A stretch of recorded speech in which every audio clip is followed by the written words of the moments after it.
This video demonstrates a procedure called Chimera Assembly-Plasmid Recovery and Restriction Enzyme Site Insertion, or CAPRRESI, in which two chimeric genes are generated by introducing specific restriction enzyme sites into synonym DNA and then cutting and swapping the DNA sequences.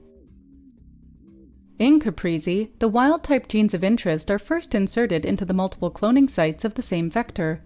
Next, break regions for each gene with the same amino acid sequence are selected, and a break region for the ampicillin resistance gene is selected. Perl scripts are used to determine synonym sequences containing restriction sites for each break region.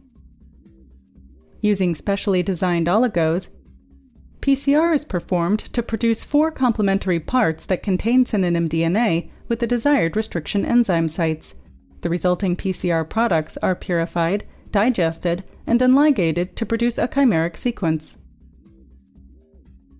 The main advantage of this technique is that it facilitates gene fusions. This method can help answer key questions in the molecular biology field, such as what are the functions of a protein's domain?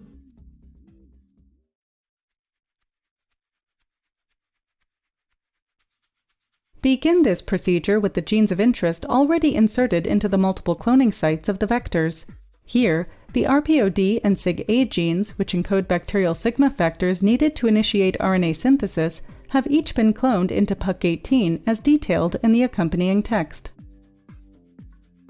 To design the oligonucleotides for producing the chimeric protein, first, run the translate.pl Perl script to obtain the amino acid sequence of RPOD, SIG-A, and the AMP-R genes.